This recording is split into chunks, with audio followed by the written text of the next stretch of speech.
여러분 안녕하십니까? 헬로티비 뉴스입니다. 금요일까지 수도권에 많은 비가 내릴 전망입니다. 특히 돌풍과 함께 시간당 30에서 80mm의 매우 강한 비가 쏟아지는 곳도 있겠습니다. 네, 비 피해 입지 않도록 대비 단단히 하셔야겠습니다. 손성희 기자입니다. 불광천 하천물이 산책로 근처까지 차올랐습니다. 하천 진입로에는 출입금지 차단봉이 설치됐고 산책로에는 안전요원이 배치돼 순찰 중입니다. 아침부터 장맛비가 내리기 시작한 서울에는 10시 30분을 기해 호우주의보가 발령됐습니다. 기상청은 14일까지 수도권에 최고 250mm의 비가 내릴 것으로 예보했습니다. 13일 오후 3시 기준 서울에 내린 비의 양은 54.1mm입니다. 지역별로는 양천 48mm, 은평 23.5mm 등입니다. 잠깐 또 소강 상태에 들었던 장마비가 오늘 13일과 14, 15일까지 일시적으로 중부지방 또는 남부지방에서 많은 비가 내릴 텐데 특히 수도권에서는 하루에 200mm가 넘는 그런 많은 양의 비가 우려가 됩니다. 이처럼 비가 많이 내릴 때 하천 주변은 특히 위험합니다. 하천물은 순식간에 불어나고 유속도 굉장히 빠르기 때문에 자칫 큰 사고로 이어질 수 있습니다. 빗물바지 관리도 중요합니다.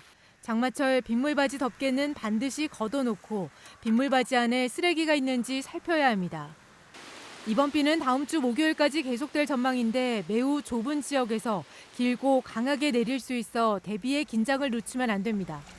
서쪽에서 정체전선이 다시 만들어지고 또 남쪽에서 올라오는 그 정체전선과 합해지면서 앞으로 적어도 20일 다음 주 목요일까지는 이 정체전선이 남북으로 오르내리면서 그 여러 날 지금까지와는 다른 형태의 그런 그 장맛비가 예상이 되거든요. 비 피해 없도록 최신 기상 정보에 귀를 기울이고 어르신 등 노약자는 가급적 외출을 하지 않는 게 좋습니다. 서울시 등 구청에서는 24시간 상황실을 운영하고 있습니다. 침수 등 비 피해가 우려되면 구청 상황실이나 가까운 주민센터 등으로 연락하셔서 비 피해를 입지 않도록 대비하시기 바랍니다. 헬로티비 뉴스 손성희입니다. 네, 장마 관련 소식 이어가겠습니다. 맹소영 날씨 칼럼니스트와 연결되어 있는데요. 자, 먼저 전국 곳곳에 집중 호우가 쏟아지고 있습니다. 일각에서는 진짜 장마가 시작됐다고도 하던데 수도권 지역에는 기상 예측 어떻게 보고 계시나요? 네, 장마가 시작된 지 6월 25일부터 지금까지 대부분 지역에서 200mm의 강수량이 훌쩍 넘었습니다. 호남 지역은 600mm가 넘었고요. 충청과 남부지방은 400mm가 넘는 곳도 있는데 평균적으로 장마철 한철 때 350mm 정도 비가 내려야 되는 거에 비한다면 굉장히 수치가 넘는 양이죠. 일단 다음 주까지도 계속해서 장마의 영향권에서 비가 올 것으로 보이는데요. 일단은 지금 수도권 지역에 모레까지 서울, 인천, 경기도 지역에 100에서 150mm, 많은 곳은 250mm가 넘는 비가 일단은 내일까지 예고가 되어 있습니다. 특히 이 지역에서 이 많은 양의 비들이 좀 꾸준하고 지속적으로 내려주면 문제가 없는데 양도 양이지만 집중적으로 쏟아붓는 그런 집중호우의 형태로 내릴 것으로 보이기 때문에 대비가 좀 필요해 보입니다. 예, 며칠 전에 서울 구로와 동작, 영등포 지역에 극한 호우 문자가 발송됐습니다. 이 극한 호우가 뭘 뜻하는 건가요?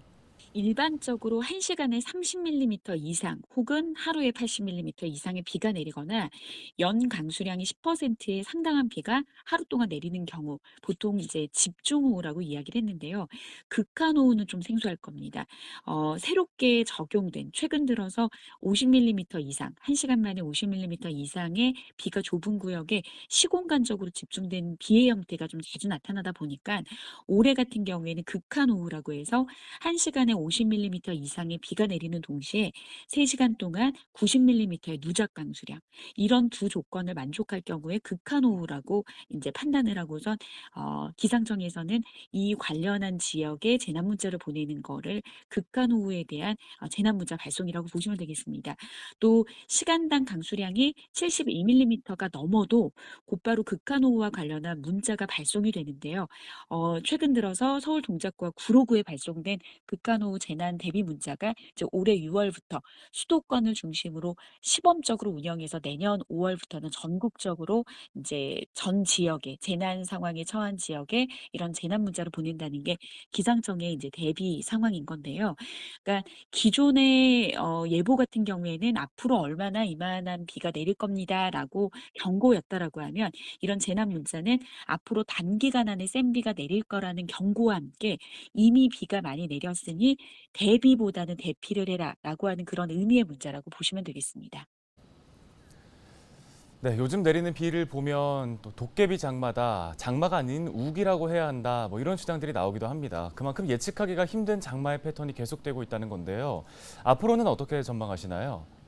지구온난화로 인해서 수증기량까지 증가하게 되고 지구온난화로 인해서 극단적인 공기의 대립이 이어지면서 이제는 여름을 대표하는 혹은 1년 중에 한반도 강수를 대표하는 게 장마가 아니라 여름 한철에 이렇게 집중호우의 패턴으로 계속해서 비가 한 번 오면은 많은 양의 비가 집중적으로 쏟아지고 또 비가 오지 않으면은 극심한 폭염에 이어지는 게 지금 변화하는 한국형 여름철 기후라고 생각하시면 됩니다.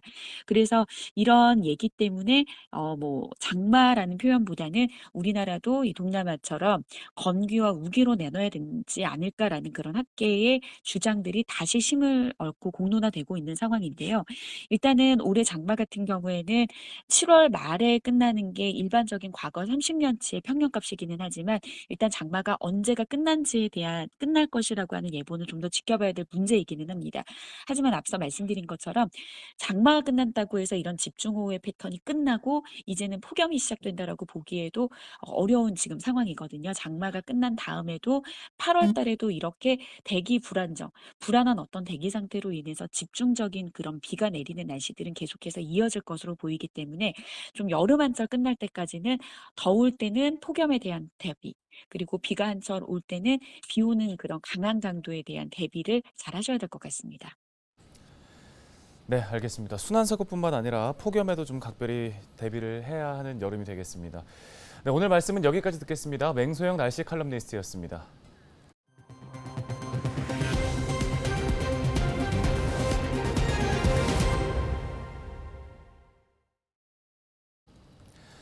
네, 최근에는 장마 때 국지성 폭우가 이어지고 있죠. 상습 침수 지역은 올해도 침수 걱정을 해야 하는 실정인데요. 매년 되풀이되는 반지하 주택 침수를 막기 위해서 정부와 서울시가 이주 비용을 지원하고 있습니다. 네, 하지만 현실성이 떨어져서 반지하 주민들로부터 외면받아 왔는데요. 최근에 지원 규모가 확대됐습니다. 이 소식을 취재 중인 기자와 함께 자세한 이야기 나눠보겠습니다. 스튜디오에 김호 기자가 나와 있습니다. 어서 오세요. 네, 안녕하세요. 네. 자, 저희 앞서 전해드린 것처럼 지금 반지하 주택 주민이 지상층으로 이주를 할 경우 금융 지원이 커졌다고 들었습니다. 어떤 게 달라집니까? 네, 반지하 주민이 지상으로 이주를 결정하게 되면 두 가지 지원을 받게 되는데요. 하나는 임대주택에 입주할 수가 있고 또 하나는 금융 지원을 받을 수 있습니다. 네. 이번에 추가된 지원 쪽이 바로 금융 지원 쪽인데요.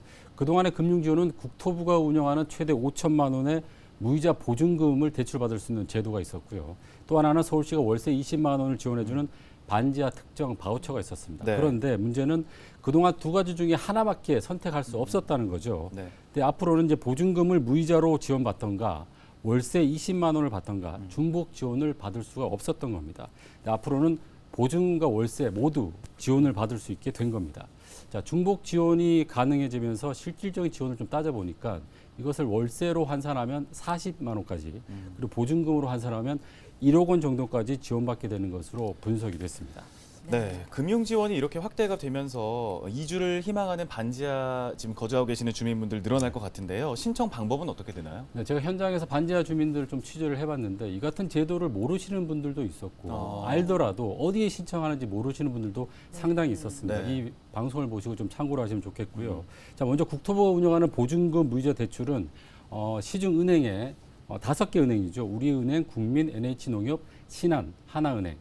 이 5개 은행 중에 집에 가까운 은행을 방문을 해서 국토부 버팀목 전세자금 대출을 신청하러 왔습니다라고 말을 하면 됩니다. 근데 네. 조금 어려우시니까 반지하 주민인데 보증금 대출을 받으러 왔다라고 얘기를 하면 아마 직원들이 잘 소개를 할 겁니다. 네. 신청할 때 주의할 점은 임대차 계약서가 꼭 필요합니다. 이것이 네. 없으면 대출을 받을 수가 없습니다.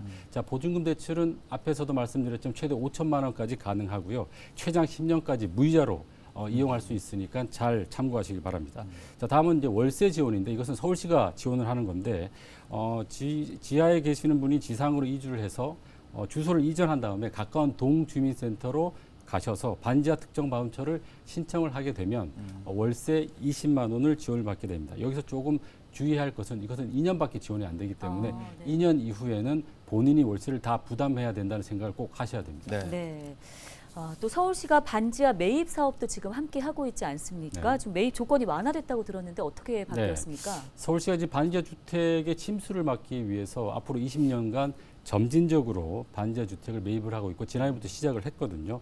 그런데 그동안 반지하 주택을 매입하기 위해서 조금 가다놓은 조건이 있었습니다. 국토부가 마련한 규정인데 세대의 반 이상을 매입해야 되는 조건이 있었습니다. 보통 빌라나 다세대 주택 같은 경우에는 소유주가 한 명이 아니고 네. 2명, 3명의 경우가 많거든요. 그렇죠. 그럼 이 소유주의 모든 동의를 구해야 됩니다. 상당히 어려웠습니다. 그런데 이제는 반지하 주택 한 채만 매입할 수 있는 길이 열렸습니다. 그렇기 때문에 앞으로 이 주택 매입이 좀 활성화되지 않을까라는 생각이 들고요. 서울주택도시공사죠. SH가 지난해부터 이제 반지하 주택을 차근차근 매입을 하고 있는데 지금까지 125채를 매입을 했고요.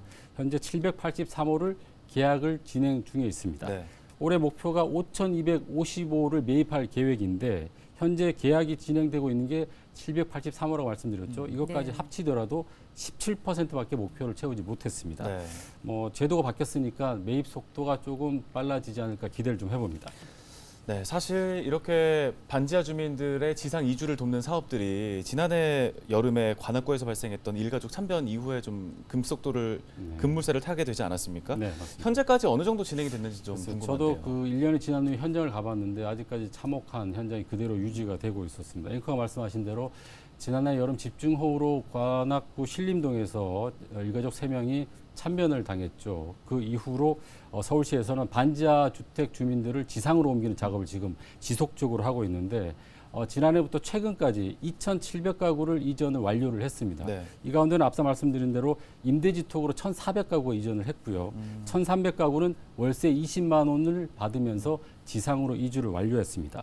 서울시의 반지하 가구가 대략 20만 가구로 추정을 되는데 2,700가구를 여기에 대입해 보면 1%밖에 되지가 않습니다. 네. 지원이 이제 확대가 됐으니까 이주율이 좀 높아지지 않을까 기대를 좀 해봅니다. 네, 잘 알겠습니다. 오늘 관련 소식은 여기까지 듣도록 하겠습니다. 김호 기자와 함께했습니다. 고맙습니다. 고맙습니다. 고맙습니다.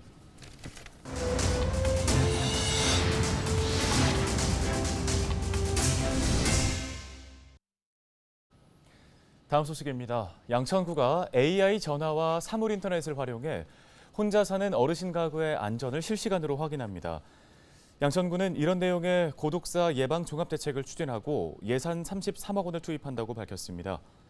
종합대책은 고독사 위험군 발굴을 강화하고 정보통신 기술을 활용해 사회 안전망을 구축하는 등 모두 4개 분야 23개 사업으로 구성되어 있습니다. 양천구는 지역의 1인 가구 비중이 전체의 30% 이상을 차지할 만큼 사회적 고립 위험군에 대한 민관 협력 지원 체계를 구축해 고독사 예방에 총력을 다한다는 방침입니다. 서울시가 신혼부부의 주거비 부담을 덜어주기 위해 금융 지원을 확대합니다. 먼저 전세 대출 한도를 기존 2억 원에서 3억 원으로 늘리고 이자 지원도 연 3.6%에서 4%로 확대해 최장 10년간 지원합니다. 지원 대상은 결혼한 지 7년 이내의 서울 거주 부부나 예비 부부로 연소득 9,700만 원 이하이고 주택 전세금이 7억 원 이하여야 합니다. 서울시는 이번 사업을 위해 4년간 4,800억 원의 사업비를 투입할 예정입니다. 서울시가 저소득 가구의 환경 개선을 위해 최대 250만 원의 집수리 비용을 지원합니다. 신청 대상은 기준 중위소득 60% 이하 가구이며 반지하와 긴급 가구 등 우선순위에 따라 최종 선정됩니다.